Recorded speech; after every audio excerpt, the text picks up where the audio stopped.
কিশোরগঞ্জে এজন্য আর এক জয়নুল আবেদিন পার্কের দেখা পেলাম। আমি এই প্রথমবারই কিশোরগঞ্জ গিয়েছিলাম, আর এটা দেখতে সেম হুবহু জয়নুল আবেদিন পার্কের মতোই। আমাদের জয়নুল আবেদিন পার্কে যেমন ঢুকতে কোনো টিকিট লাগে না, বিনা টিকিটেই সবাই আসা যাওয়া করতে পারে এবং এত ভালো ভালো বিনোদন পেয়ে থাকেন। এই কিশোরগঞ্জ গুরুদয়াল কলেজের সামনেও সেম এরকমই একটা লেকের পার বলতে গেলে, এত সুন্দর করে সাজানো, পুরোটাই বসার জায়গা। এখানে প্রেম করতেছে, কেউ কেউ ফ্যামিলি নিয়ে ঘুরতেছে, কেউ বাচ্চাদেরকে নিয়ে এসেছে বিনোদন দেওয়ার জন্য। অনেক ভালো। আমাদেরটা হচ্ছে নদীর পাড়ে আর এটা হচ্ছে লেকের পাড়ে। লেকটাও কিন্তু অনেক সুন্দর। বর্ষাকালে এখানে এসে শুনলাম বর্ষাকালের লেকটা নাকি পুরোই পানি দিয়ে থই থই হয়ে থাকে, এখন কচুরি পানি দিয়ে ভরা। একটা মামা এই যে এখানে পদ্ম ফুল বিক্রি করতেছে 10 টাকা করে। পদ্ম ফুলগুলোও দেখতে খুবই সুন্দর।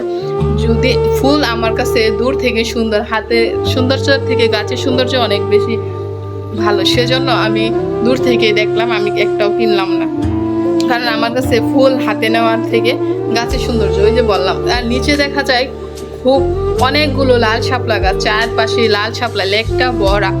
আমার কাছে খুবই ভালো লেগেছে। এখানে এসে আমি আনন্দে আত্মহারা হয়ে গেছি যে এত কম সময়ে এত ভালো একটা জায়গায় ঘুরতে পারবো, দেখতে পারবো। কিশোরগঞ্জের হয়তো আমি কোনো জায়গায় চিনি না, এই প্রথমবার আসছি। এই প্রথমবারই যে আমি কলেজের সামনে এত ভালো একটা জায়গা দেখতে পারবো, আমি এটা কখনো কল্পনা করিনি। আমি এখানে এসে ইমপ্রেসড, এত ভালো।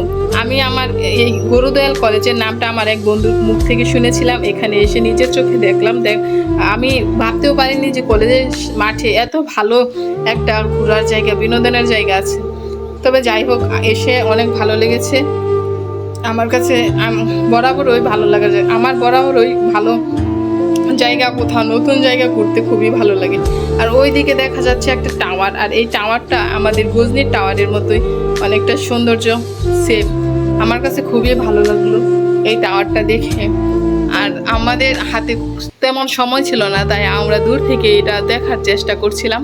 তবে দূর থেকে দেখলাম সেম গজনির যে টাওয়ারটা আছে ওইটার মতোই।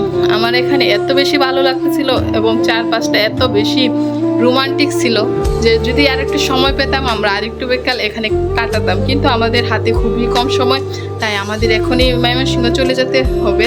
তাই এখানে আর বেশি সময় কাটালাম না। আমার মুখটা দেখে বোঝা যাচ্ছে যে এখানে এসে আমি কতটা হ্যাপি, আমার এখানে উঠতে ইচ্ছা করতেছে। তবে খুবই ভালো লাগলো। কিশোরগঞ্জবাসীকে অসংখ্য অসংখ্য ধন্যবাদ এবং অনেক অনেক ভালোবাসা আমার পক্ষ থেকে। এত সুন্দর একটা জায়গা।